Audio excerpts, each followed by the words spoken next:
आपने वो कहावत तो सुनी ही होगी कि हाथी के दांत खाने के कुछ और दिखाने के कुछ और इसका जो मतलब है वो असल में समझ में तब आता है जब आप ग्राउंड लेवल पर निकलकर इन कहावतों का अर्थ अपनी आंखों से देख लेते हैं। और वही हुआ रील वाले नेता यानी कि रविंद्र सिंह भाटी के साथ। जिस तरह का हवा उन्होंने सोशल मीडिया पर बनाकर रखा था, उसकी सारी हकीकत आज खुलकर सामने आ गई। पोलिंग बूथों पर उनके एजेंट तक नहीं थे। तो किस तरह से रविंद्र सिंह भाटी की जो नौटंकी रही है सोशल मीडिया की, उसकी पोल खुली है और क्या रहेंगे बाड़मेर जैसलमेर लोकसभा क्षेत्र के समीकरण, वो भी खुलकर सामने आ चुके हैं। तो सब कुछ आपको बताएंगे डिटेल में इस वीडियो में, इसलिए बने रहेगा आखिर तक मेरे साथ। नमस्कार, मैं हूं चेतना शर्मा और आप देखना शुरू कर चुके हैं राजस्थान संवाद। और इस मुद्दे पर बातचीत करने के लिए मेरे साथ मौजूद है हमारे editor in chief Varun Bhansali ji. तो मैं आपसे जानना चाहूंगी कि सोशल मीडिया पर तमाम तरह की जो रील वाले नेता के नाम से मशहूर रविंद्र सिंह भाटी ने अपना हवा बनाया, अपना एक लेवल बनाकर रखा था। किस तरीके से उन्होंने सब तरफ दबाव बनाने की कोशिश की, लेकिन आज पोलिंग बूथों पर हुआ उसके बिल्कुल उलट।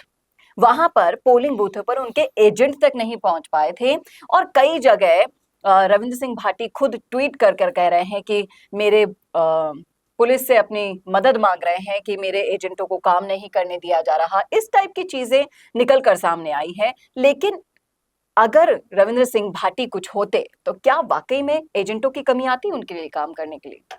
देखो, बहुत सिंपल सी बात है कि कई बार आदमी इतना तेजी से भागना चाहता है कि वो ये भूल जाता है कि पैरों में जूते हैं कि नहीं। वो ये भूल जाता है कि भागने के लिए जो मुझे असेंशियल चीजें चाहिए वो मेरे पास है कि नहीं। यही रविंद्र सिंह भाटी के साथ हो रहा है। उड़ना वो चाहते हैं, भागना वो चाहते हैं, लेकिन न पंख है न पैर, और करते रहते हैं सपनों की सैर। ये जो बात है ये रविंद्र सिंह भाटी को समझनी पड़ेगी। केवल वीडियोस में भीड़ ज्यादा दिखा देने से धरातल नहीं बनता। धरातल बनता है पूरी तरह से स्टैब्लिश होने में, वक्त देने से। हर सफलता को सींचना वक्त से ही पड़ता है।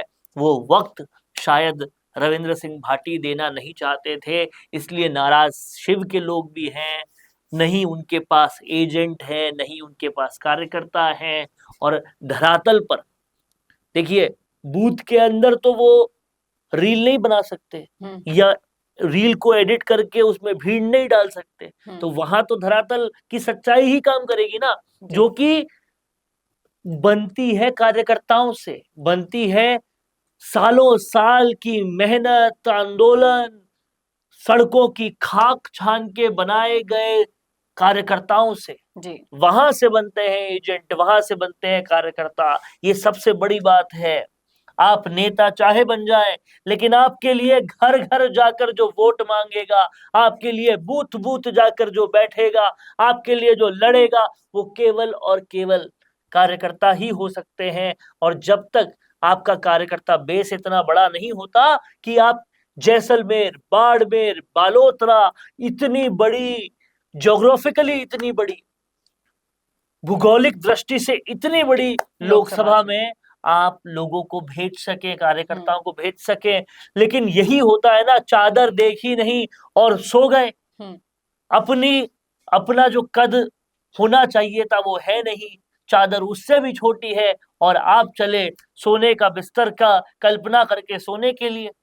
वो कल्पनाएं पूरी नहीं होंगी जब तक आपकी पीछे का जो होमवर्क है वो अधूरा रहेगा। और ये कार्यकर्ता आपके पास थे नहीं, और इसीलिए महज बहानों के सिवा आपके पास कोई और चारा नहीं था कि मेरे कार्यकर्ताओं को काम नहीं करने दिया जा रहा।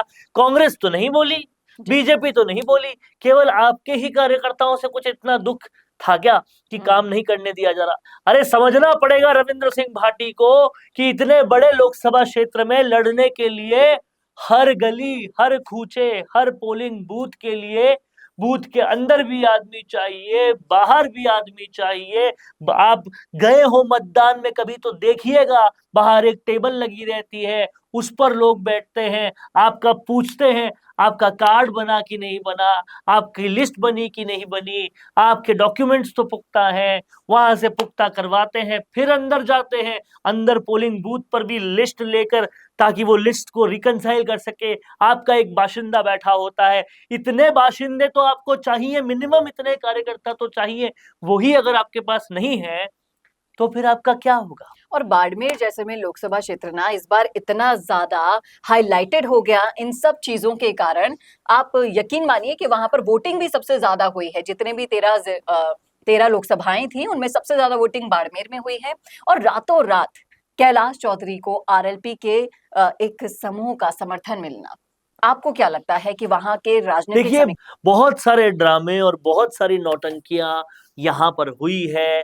मानवेंद्र सिंह जसवाल जाते हैं, उनको रोका जाता है, उनको घेरा जाता है, और रविंद्र सिंह भाटी के कार्यकर्ता कोई नई कहानी बना देते हैं। अमीन खान जाता है, उनको शिव के अल्पसंख्यक समुदाय के लोग कुछ बोल देते हैं, वो भी फटाफट वायरल किया जाता है। सब कुछ वायरल करो और सब कुछ सोशल मीडिया पे चलाओ, पूरा प्रोपेगेंडा चरम सीमा पर हो, यही इस इलेक्शन में होता गया।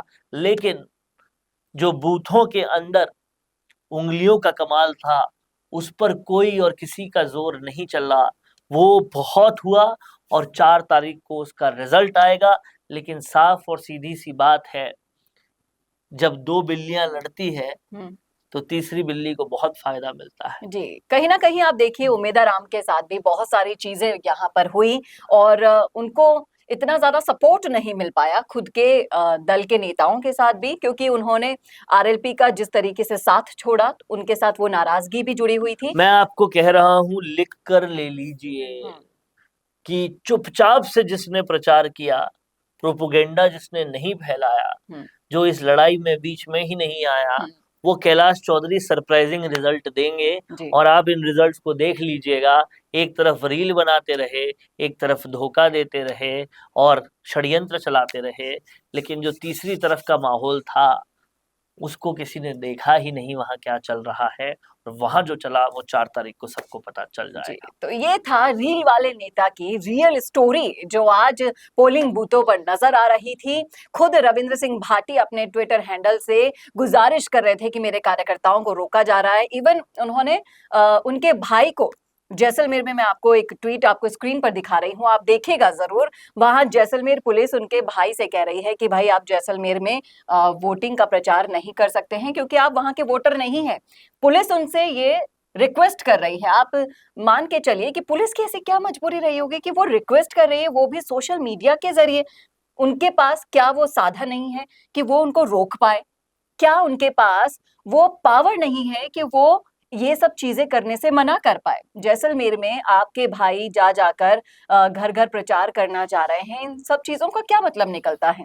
देखिए, साफ और सीधी सी बात है कि कहीं ना कहीं पुलिस भी इस प्रेशर में रहती है कि आने वाले वक्त में अगर सत्ता में आ गए तो क्या होगा। और लोकल लेवल पे जितना जाते जाते हैं पुलिस, उतनी ज्यादा वो प्रेशर बढ़ता जाता है। लेकिन कई बार बहुत सारी चीजें जो आम आदमी की आंखें देखती है ना, वो और लोग नहीं देख पाते, पर उन आंखों के देखने से ही वो फैसला लेते हैं और लेते हैं बूथ के अंदर। तो वो फैसला जो है वो सब कुछ बताएगा कि आखिर बाड़मेर, जैसलमेर, बालोतरा की नौटंकी का फायदा हुआ या फिर चुप रह के बहुत कुछ कर जाने का। तो देखना ये होगा कि क्या कुछ होता है वहां पर 4 तारीख को। कैसा लगा वीडियो जरूर बताइएगा कमेंट बॉक्स में। क्या है आपकी राय इस मुद्दे पर जरूर लिखिएगा और ऐसे ही वीडियोस के लिए देखते रहिए राजस्थान संवाद। नमस्कार। कोरोना सोल्टेक क्वालिटी, डेडिकेशन और कस्टमर सेटिस्फेक्शन को प्रायोरिटी पर रखते हुए हर इंडस्ट्री की इलेक्ट्रिसिटी में कॉस्ट सेविंग कराने और उन्हें रिन्यूएबल एनर्जी की ताकत देने के लिए लगातार काम कर रहा है। क्योंकि कोरोना सोल्टेक में हमारा मानना है कि देश के रिसोर्सेज को सस्टेनेबल बनाने के लिए जरूरी है कि हम सबका उसमें बड़ा कंट्रीब्यूशन हो। इसीलिए सोलर प्रोजेक्ट्स की टाइमली डिलीवरी करते हुए एक पार्टनर की तरह आपकी इंडस्ट्री को हम अपडेट करते हैं और हमेशा आपकी सर्विस के लिए तत्पर रहते हुए सोलर एनर्जी का पूरा पोटेंशियल आपको मिले, इसी दिशा में काम करते हैं।